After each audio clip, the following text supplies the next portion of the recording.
नमस्कार साथियों, bike coffee channel पर फिर से आप लोगों को एक नए वीडियो में स्वागत है। आशा करते हैं कि आप लोग अपने जीवन में खुश होंगे, मस्त होंगे और मजे में भी होंगे। हमने आज फिर बॉलीवुड की बैकग्राउंड से जुड़ी हुई और एक रियल किस्से से आप लोगों को रूबरू करवाने वाले हैं। बॉलीवुड की बैकग्राउंड में अनगिनत किस्से कहानियाँ छुपी हुई होती है जो कि आम जन तक नहीं पहुँच पाते हैं। हमारे चैनल पर हम कोशिश करते हैं उन्हीं किस्से कहानियों को आपके सामने लाने की। तो चलिए कहानियों पे चलते हैं, शुरू करते हैं बॉलीवुड की बैकग्राउंड से जुड़ी हुई और एक नई किस्से।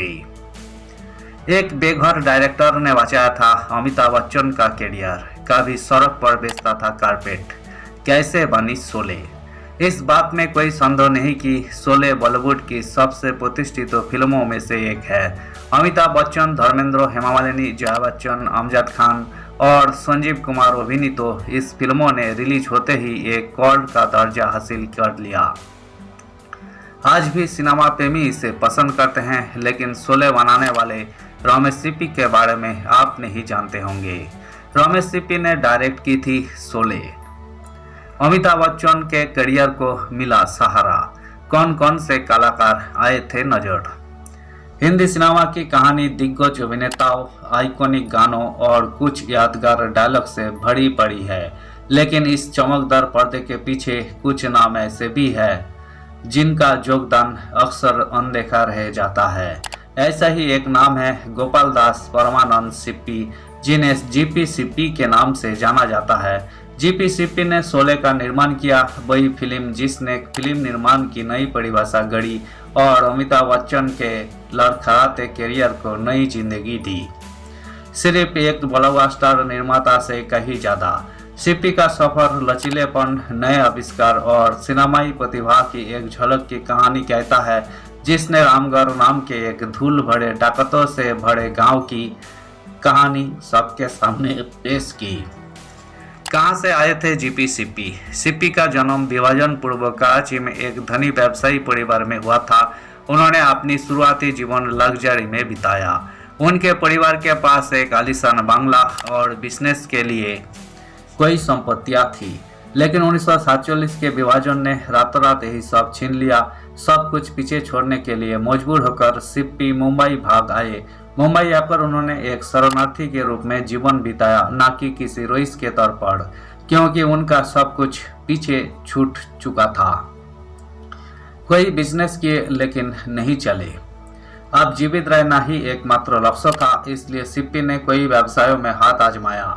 न्यूयॉर्क टाइम्स की एक रिपोर्ट के अनुसार उन्होंने कालीन बेचे और मुंबई में एक छोटा सा रेस्टोरेंट भी खोला। कुछ भी टिक नहीं पाया। इसके बाद कोलाबा में एक अधूरी इमारत मिलने के बाद ही उनकी किस्मत बदली। उन्होंने उसे खरीदा, मुनाफे पर बेचा और रियल एस्टेट में एक नया करियर शुरू किया। पहली फिल्म असफल रही। प्रॉपर्टी से कुछ पैसा कमाने के बाद जीपी सिप्पी ने सिनेमा की ओर रुख किया, एक ऐसी दुनिया जिसने नई आजाद देश में कई लोगों को आकर्षित किया। 1953 में उन्होंने अपनी पहली फिल्म सजा बनाई। इस फिल्मों ने उन्हें प्रसिद्धि तो नहीं दिलाई, लेकिन इसने एक लंबी और लगातार फिल्मोग्राफी की शुरुआत की। सालों तक सिप्पी को एक बी ग्रेड निर्माता के रूप में जाना जाता था, जो कभी कभार निर्देशन और अभिनय में भी हाथ आजमाते थे, लेकिन उन्हें कभी स्थायी सफलता नहीं मिली। कौन कौन से कलाकार आए थे नजर। यही तब बदलना शुरू हुआ जब उन्होंने अपने बेटे रमेश सिप्पी को लंदन स्कूल ऑफ इकोनॉमिक्स से भारत वापस बुला लिया। अपने पिता के बैनर तले रमेश ने अंदाज और सीता और गीता जैसे फिल्में बनाई। दोनों ही सफल हुई। फिर आया साल 1975। धर्मेंद्र, संजीव कुमार, अमिताभ बच्चन, हेमा मालिनी, जया बच्चन जैसे दिग्गज कलाकारों के साथ शोले का निर्माण हुआ।